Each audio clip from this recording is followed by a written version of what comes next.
Hi, welcome back to Kevin's Cocktail Minute, and as always, thanks for subscribing to my broadcast channel. Today, I want to begin with a word. The word is Scaffa, and Scaffa is a Sicilian word. It means shelf or cabinet. And what's this have to do with drinks? Well, a lot, because there's this trend right now in the cocktail culture of making drinks that are just pulled off of the cabinet.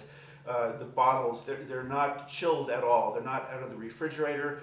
They're not in a shaker over ice. There's no dilution, which is a big part of most every drink. Is when you put the shaker with ice and you shake it, little bits of ice break off and become water and mix with the drinks, and that's all part of the composition that you present to the person that orders your drink.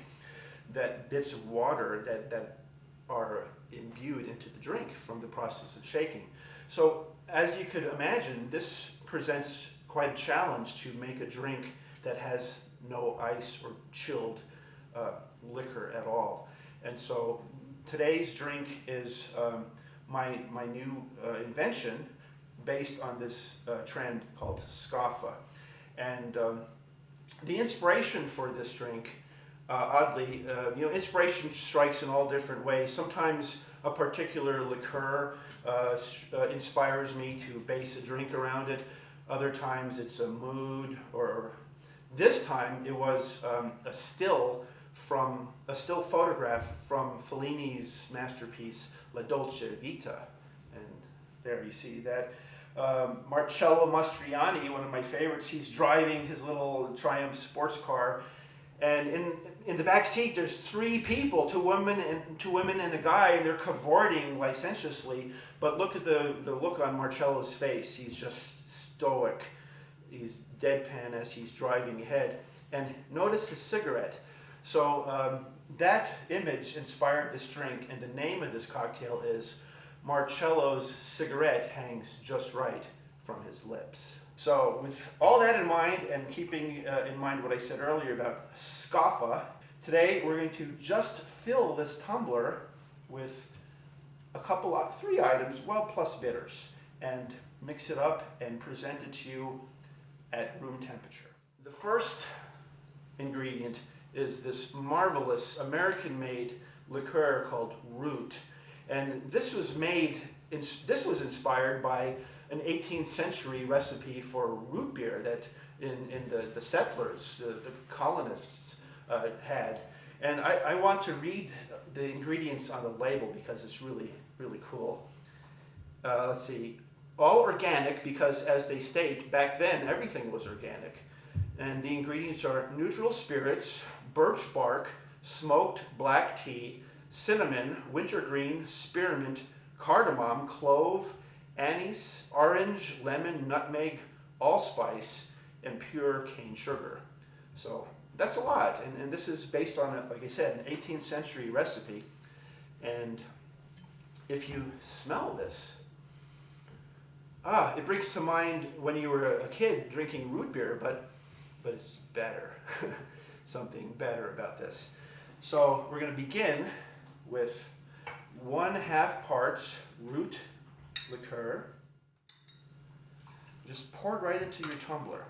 Okay, the next ingredient in this drink is Benedictine.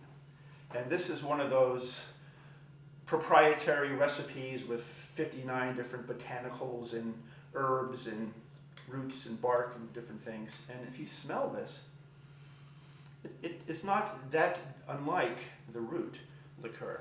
And so we're putting in 1 part Benedictine, and now a liqueur that I've grown to really like. It's pomegranate liqueur, and it has really nice scent of pomegranate. But of course, with most of these liqueurs, it's not overly sweet at all. It has that nice tangy pomegranate kind of feel to it. And in this drink, there's just 1/4 part of Poma.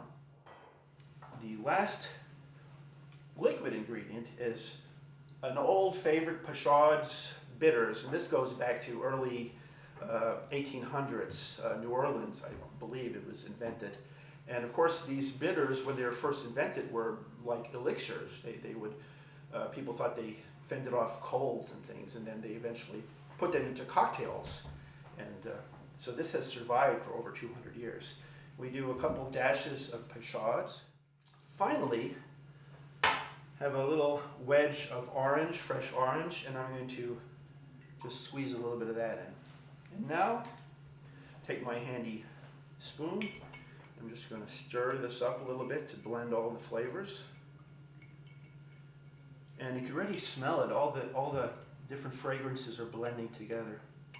And what this tastes like, believe it or not, is kind of like American Scotch, I would say. It has a kind of a smoky Scotch-like quality, but then it also has that root beer. And so it just seems like this would be what American Scotch would taste like. And the final thing is the garnish, and I use a nice orange peel, and I'll rub it on the edge first, and then drop it inside.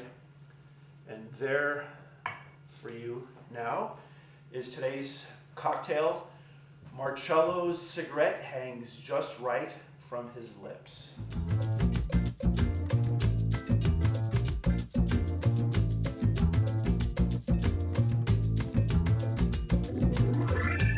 It does taste like Scotch. Oh, it's pretty cool.